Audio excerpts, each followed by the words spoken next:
Hey guys, today I'll be giving a walkthrough of the Firelands raid, available during the Cataclysm Timewalking event in World of Warcraft. Once patch 9.1 hits, Timewalking raid loot should get bumped up to 226 to match normal raid gear from Sanctum of Domination, and this makes it excellent not just for alts, but even for mains early on in the season. Like with my last Timewalking guide, I'll be explaining this with a no-voice pug group in mind, because that's how I've always run these, so rest assured that as long as you know what to expect, and as long as you explain the most important bits to your group, you should be able to clear, or at least come close. Comp-wise, it's pretty standard. 2 tanks, 4 healers, and a mix of melee and ranged DPS. But there's one exception. Since Rhyolith's turn mechanic is sometimes unresponsive, you want to bring a lot of healers so you can keep everybody up through his wipe mechanic when he drinks from the lava. When I say a lot, I'm talking about maybe up to 4 healers for a group of 10, or anywhere from 5 to 7 healers for a group of 15 to 20. Oh, and of course, if your group is a pug, make sure you bring extra tanks and healers because people tend to drop off for a million different reasons. With that covered, let's get started. Compared to other raids, Firelands is pretty flat and open. You'll have to clear plenty of trash to get to each of the bosses, but after you kill enough of it, you'll also spawn Shannox, who starts to patrol the roads with his dogs. You don't have to do him first, and I'd actually recommend going for Beth'tilac first. The first trash isn't so bad. The giants stack a dot on your tanks, which you can swap off for. The scorpions come in packs of one big one plus a bunch of smaller ones. The small ones do blow up when they die, and this stacks a debuff on everyone close by. And this makes you take more damage from explosions, so I recommend killing a couple of them at a time. Be ready to heal through the damage that they do. It's not a big deal if people die on this trash, but a lot of unnecessary deaths doesn't put people in a good mood. The Surgers charge random people and do AoE damage, so just don't pull too much with them. And there's a single pack of dogs that runs around, so tanks, just be ready to pick these up if they come at you from behind. Beth'tilac is pretty simple when you realize you can ignore most of her mechanics. For all of Phase 1 while she's up top, you can stay down, stack to heal up through the constant raid damage, and kill any adds that come in. There's going to be sets of spinners that hang from the ceiling. Anyone with a taunt can bring these down. You can just cleave them down with any other adds that are up. Eventually you'll get a big drone that spawns, but just have your tanks pick it up, face it away, and DPS will kill it along with everything else. Phase 2 starts once the boss comes down, and all you have to do is clean up leftover adds and then stack your whole raid behind the boss for healing. Both tanks need to watch out for the Widow's Kiss debuff. One tank gets it, the other one taunts off. Simple as that. The boss does do more damage the longer the phase goes on, so just kill it before it gets unmanageable. You should be able to go up to, I want to say 60 or 70 stacks. Anything beyond that, and I think you have a DPS problem. Next, I'll be covering Alysrazor. If you're making a beeline from Beth'tilac, you have to deal with a few kinds of trash on the way. The Overseers have to be faced at the raid so you can split a frontal attack, otherwise your tanks will just get one shot. The packs of Channelers summon an unstable magma ad, which does a lot of raid damage and stuns everyone periodically. Just stack up and heal through it. It does hurt a bit. There's only one trash pack in Alysrazor's room, and it's easiest to think of it like 3 things going on at once. You've got the Harbingers of Flame, just interrupt their Phyroclast barrage, or else they stun the whole raid. You've got 2 giant birds that are just spitting fire and slowly change their trajectory. You can see where they're targeting by the little attacks on the ground, so just stay clear of it since it moves. Then there's the 2 egg piles, which spawn hatchlings that don't do much of anything. Just cleave them down on top of the piles, and save the big birds for last. After you've cleared that trash, getting close to Majordomo will start the fight. Now, Alysrazor is a long fight, but it sounds more complicated than it is. At the start, she drops a few feathers on the ground. Clicking just one will give you a speed buff until the phase ends, and lets you cast while moving. I think it's a good idea for each healer to grab 1 feather at the start, and then just get away from the center. She stays in the air for about 5 minutes, occasionally coming down to claw from one side of the room to the other. Just stay out of her way when she does. DPS wants to split up immediately and watch the sides of the room. There's going to be Blazing Talon Initiates landing one at a time, and you just need to kill these quick and dodge the moving brush fires they create. In general, the middle of the room is where you go if you want to die. Not long after the fight starts, 2 eggs drop down near the middle. You want to have 1 tank stand right on top of each one. After a while they hatch, creating a bird that fixates permanently on the closest person. This needs to be a tank for both of them.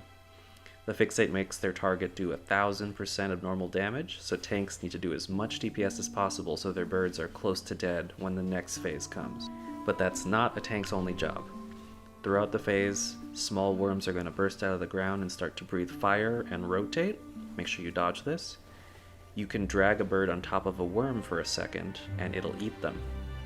Just try and wait until your bird gets big and angry before you feed it, or just have a defensive ready each time so you can handle the frenzy until you do feed it. No matter what, you just want to have all of these worms gone by the next phase. DPS should make sure they help kill the birds when there's nothing else to hit, but they do have a frontal swipe, so melee should probably steer clear. Again, during phase 1, the middle of the room is a dead zone for non-tanks. Phase 2 starts a few minutes later, and a bunch of tornadoes spawn and begin rotating around the room at different distances. 1 or 2 hits isn't going to kill you, but try not to get hit at all. One strategy is to follow behind one tornado you see, and then hop behind another one as it passes by. But you can also just hit a defensive, use a health pod, something to get through it, and you should be fine. Just don't touch the walls or the center during these tornadoes, because these will kill you almost instantly. After a while, the tornadoes disappear, and the boss crash lands in the middle. DPS and healers can stack behind her and burn her, and healers can get all their mana back just by hitting her a little during this part. A couple of ads spawn during this, and they try to channel more energy into the boss, so you want to interrupt these, but don't DPS them. Just focus your DPS on the boss. At 50%, she starts attacking again. One tank has to face her away while the healers heal through the damage, and tanks want to swap if their stacks ever get too high. Don't have both tanks in front of the boss at the same time, or else they'll both get stacks and they'll be unable to swap. At 100% energy, she takes off again, and phase 1 restarts completely. Healers each grab 1 feather, DPS split to the sides to watch for the new ads coming down, and tanks make sure you're the only ones in the middle and getting ready to hug those eggs when they come up. The fight repeats. 2 eggs drop in the middle, 1 tank stands on each one so it fixates on them, and they do as much DPS as they can to their birds while dragging them to the worms to feed them. Eventually more tornadoes come down, hopefully most of the group survives, and when the boss crashes down, DPS stacks up to burn her. When she's at full energy, she takes off again, and it repeats a 3rd time. Healers grab a feather, DPS split to the sides for ads, tanks hug their eggs, birds eat worms. After the next set of tornadoes, burn her while the tanks take turns facing her away, same as before. Eventually, Alysrazor will stay grounded and keep attacking past 100 energy. You can survive this if you just stack behind the boss for heals while tanks take turns facing her away like they were doing before.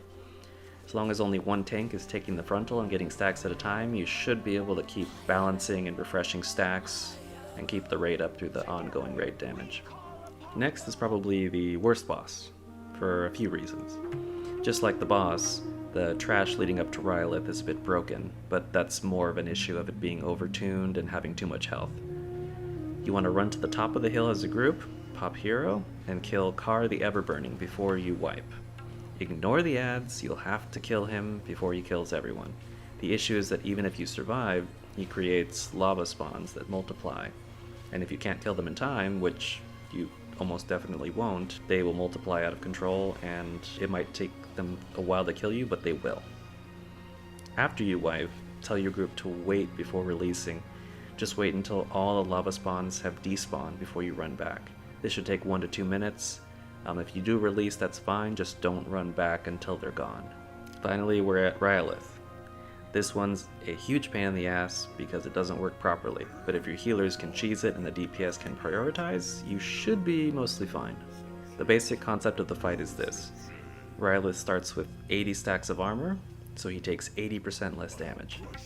Each time you run him over an active volcano, he loses 10% armor, and hitting his left and right feet makes him turn slightly, except for a while now, that mechanic has been a little unresponsive sometimes, which means he can make a beeline for the lava despite all your attempts to turn him, and then he spits it all at you and almost wipes you. At 25%, he enters the last phase, which is just a tank and spank. Your whole goal is to keep up with ads, to turn as much as you can to control the situation, and survive until then. What a lot of people forget is that the ads will kill you just as easily as anything else. The big spawn of Rhyolith that spawns periodically has to be tanked, and DPS need to burn it down as fast as humanly possible. This is because it pulses raid damage and gets stronger the longer you leave it up, and another one spawns maybe 20-30 seconds after, then another, and another. These big ads keep spawning on that timer for about 2.5 minutes, and your job is to kill them fast enough so your healers can heal through everything else. The first 2 or 3 minutes of the fight are the hardest. Use hero just before he reaches the lava for the first time, or whenever you feel like you're starting to get overwhelmed. You should assign 1 to 3 DPS to focus on one foot at the start, depending on your group size, and make sure you're doing strictly single target if you're focusing on the feet, not AoE, and have one person make a macro to announce left or right to keep him headed in the right direction. People need to be able to follow these directions. Again, it usually takes a couple minutes for the turning to work properly, so don't get frustrated if it's not working. Your healers will just have to manage the massive damage coming out. That being said, healers need to keep an eye on Rhyolith. Occasionally he raises his foot and does a stomp. This is just unavoidable raid damage, but even more important is that if he gets to the lava, which chances are he will do several times, he spends a couple seconds drinking it and then spits it at the whole raid. This does an unbelievable amount of damage, and this is why you want a ton of healers to try and blanket the raid and get most of them through it each time.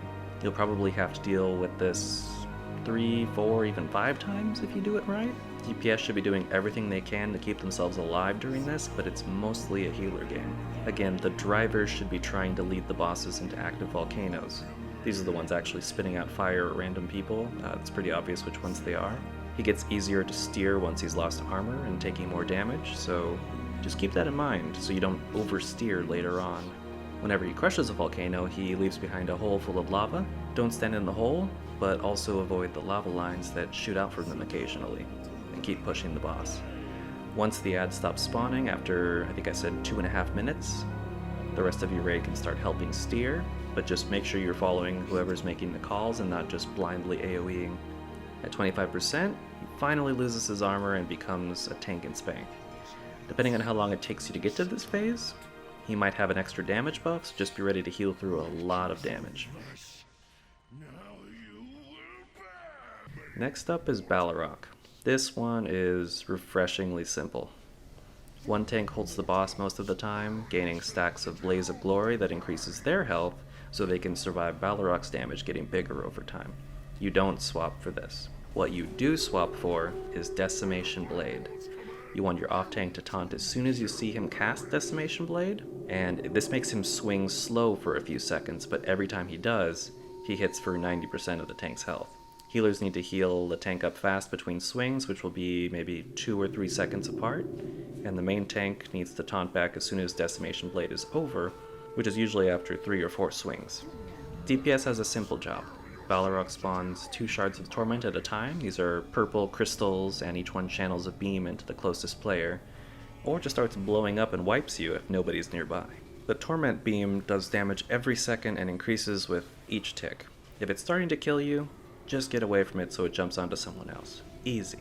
If it stops channeling into you for whatever reason, maybe someone intercepts it for a second and then gets out of the way, and then it goes back to you, or maybe you intentionally stop soaking because it's not your turn anymore. As soon as it stops channeling on you, you get a debuff called Tormented, and it causes you to take 250% additional damage from the beam, which means if you try to soak again for that 20 seconds, chances are you're going to die within seconds. Either way, if the soaking is killing you, just get away, let someone else do it. So manage the shards, heal the tanks, and have the off-tank hold the boss whenever he's in Decimation Blade, and it's a win. Next up is Shannox, if you did the bosses in a really weird order like we did.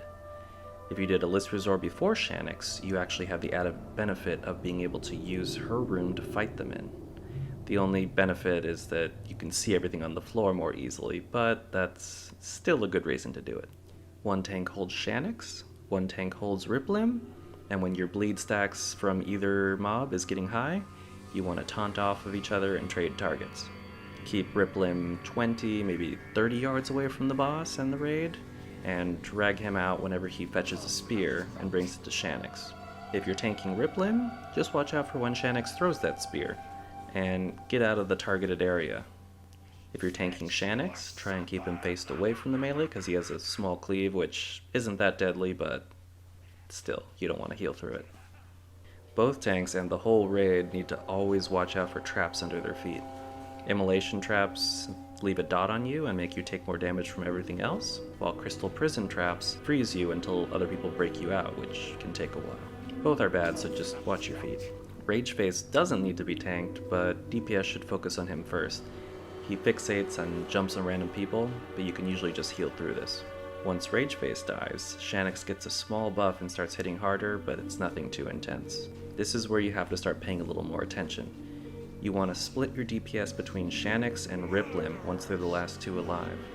You want to kill Riplim before you get Shannox to 30%, but you also want to get Shannox to 30, 40, 50%, somewhere in that area before that happens, or else his last phase will go on too long and wipe you. Once both dogs are dead, pop hero. Hopefully Shannox is in that range, he's above 30 but under 50, and he starts to hit harder, but his main attack is Magma Rupture, which just does fire damage to the whole raid and makes it hit for more each time. Save your defenses for the later casts and watch your feet. He'll also create a spiral of fire, but that's pretty easy to dodge. The traps still spawn, so don't stand in those either. There's not much to say about the trash before Domo. Try to spread out a little so you aren't caught where the cats are leaping, dispel your stunned friends, and watch out because these guys do a ton of group damage. Definitely wait for everyone to catch up before you pull these. Majordomo is a simple fight, but a dangerous one, and focusing and following directions is what will get you a win. If, let's say, 90% of your group is stacked, he turns into a scorpion and only uses one attack, Flame Scythe, which is just a massive frontal that you need to split. It does a lot of damage. If 90% of your group is spread out, he turns into a cat and starts leaping on one of you ranged at a time, creating a flame patch and spawning an add-in melee for you to cleave down. The longer he stays in one form, the faster his energy goes up, and the faster he does his scythe or his leap. And each time he changes forms, he hits 8% harder, permanently, and this stacks. You want to start the fight stacked up in front of him to force him to go into Scorpion phase. Flame Scythe does a lot of raid damage, but it starts out very slow between scythes. You can watch his energy to see when he's about to do the next one, so don't waste healing cooldowns early. Wait until you've taken about 4 or 5 scythes, and then start cycling through cooldowns, because then it'll start coming quicker. Early on, he's gaining energy so slow that you can heal everyone back up to full between casts without anything special. But at 9 or 10 stacks, you probably want to spread out. Always wait until just after a Flaming Scythe casts and his energy goes back to 0 to spread out so that you have time to do it between casts. It's a good idea to call this ahead of time, or post a raid warning saying something like spread after next. Once he goes into cat form, melee can stack on the boss while ranged spread out further away, either towards the walls or the stairs, and if he jumps to you, just run out of the fire he leaves behind.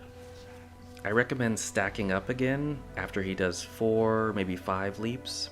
Again, ranged need to be ready to come back in and stack up right after the last leap when it's called for. Just post a raid warning saying something similar as before. Just say stack after next, and as soon as that last leap happens, ranged want to get in and stack before his energy fills up again. If he does manage to leap again before turning back into a scorpion, just stay stacked, move together out of the fire, and hope that any stragglers can stack up before it gets out of control. When he goes into a scorpion for the second time, he briefly turns into a night elf and puts searing seeds on everyone. Everyone gets a debuff with a different timer. One person might have 8 seconds, one person might have 40 seconds, and everybody else has somewhere in between. If you want to avoid the possibility of wiping to this mechanic, spread out as soon as he turns back into a scorpion, as soon as those seeds go out, and this should turn him back into a cat again.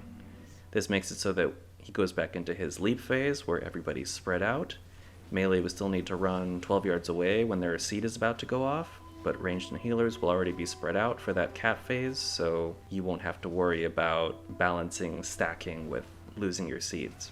After all the seeds are gone, that's roughly 40, maybe 50 seconds. You need to arrange for your group to stack again and force him to go back into Scorpion again. He'll probably be leaping fast at this point, so just be really careful you call out when you're planning to stack so ranged can hurry back in.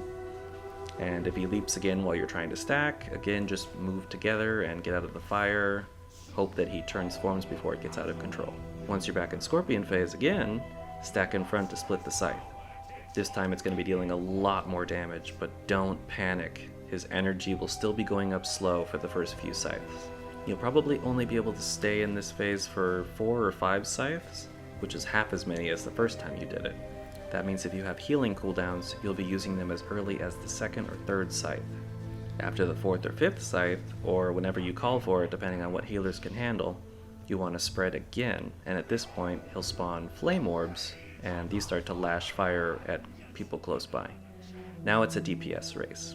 Just spread out a bit, heal through the raid damage, and get out of the flame patches left behind by his leaps. Range should try to bait the leaps into good locations, again like the walls or the stairs, just not the middle. He might be leaping really fast by the end of the fight, but try and kill him and keep cleaving down the adds before he overwhelms you. The Ragnaros trash is easy, but it does have a few cheap shots.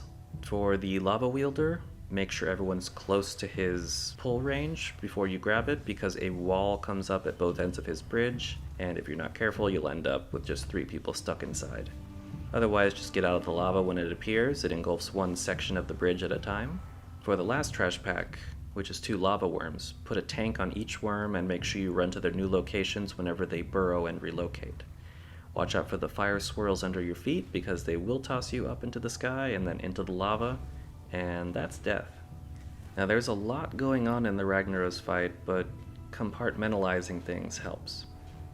Phase 1 is from 100% to 70%.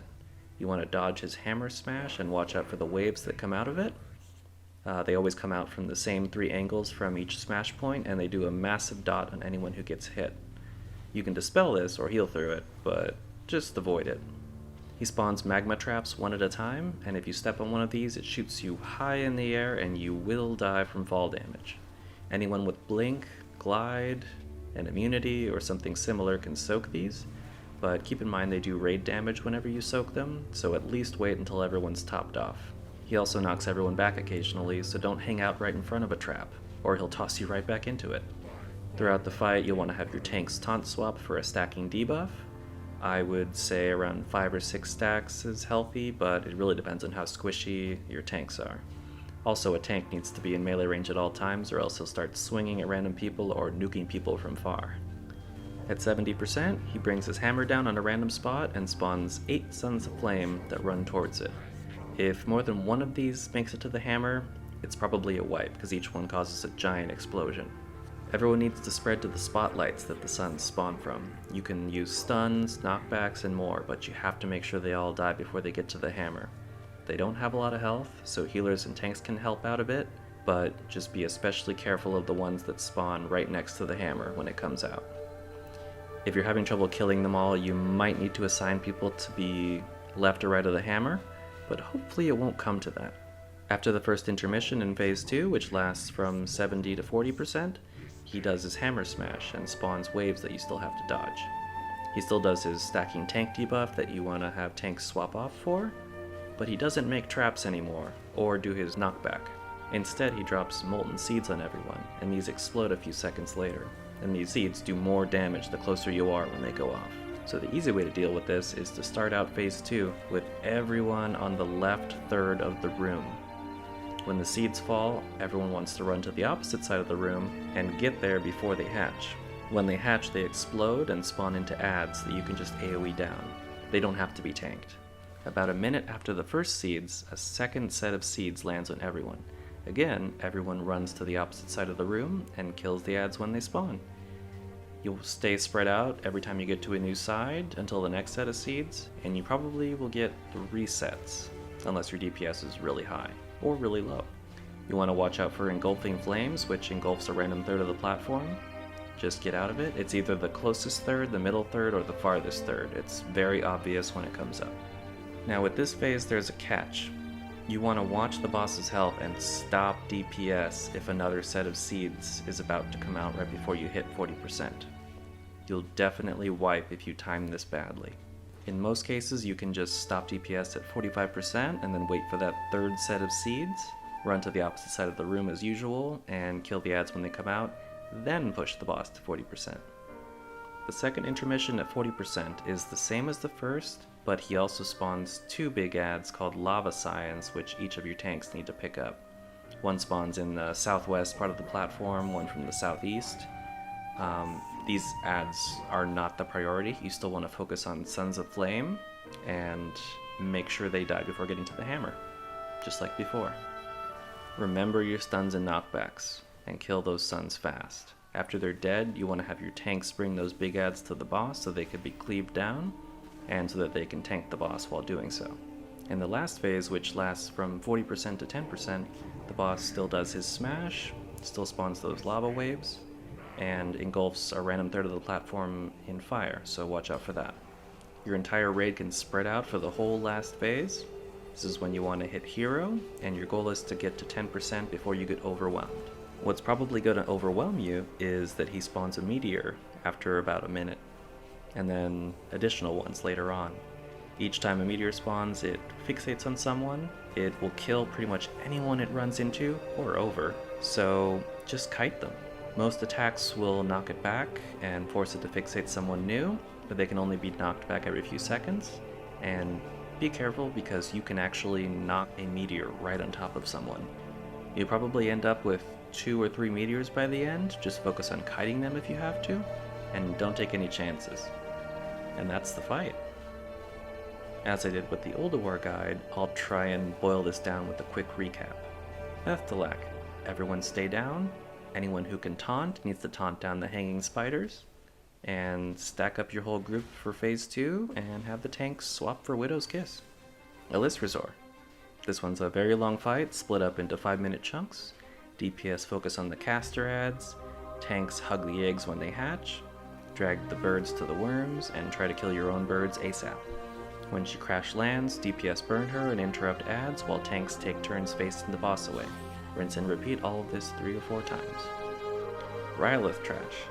Rush up the hill, pop hero, focus down Car the Everburning, then wait about 2 minutes to run back until all the lava spawns disappear. Rhyolith. Stack your raid with lots of healers and heal hard whenever he drinks from the lava. Have someone assigned to make callouts and choose how to steer the feet, and DPS kill adds fast for the first 2 or 3 minutes before helping steer the boss. Avoid lava lines, steer the boss over as many active volcanoes as possible until his armor is all gone, and once he hits 25% health, it's a tank and spank. Baleroc. One tank holds the boss most of the time, another tank taunts only during Decimation Blade, and make sure you heal that tank up fast. Otherwise, have your DPS soak Shards of Torment, but get away from them when they're starting to kill you. Shannox. Kill Rage Face first, then Rip Limb. Try to DPS Shannox down to 40 or 50% before the second dog dies, but the dogs have to die before Shannox hits 30%. Don't stand in traps, and don't stand in fire of any kind. Also, tanks swap the boss and Rip Limb when your bleed debuffs get too high. Majordomo. Stack tight in front until about 10 Flame Scythe casts, then spread until he leaps about 5 times, then stack just long enough for him to turn back into a scorpion, but then spread out again before he does a scythe. Stay spread for about 40-50 seconds or until everyone's searing seeds have expired, then stack again for another 5 scythes, then finally spread and finish him off while dodging fire and leaps. Ragnaros. Tanks swap for a stacking debuff, everyone dodge the smashes, everyone dodge the lava waves.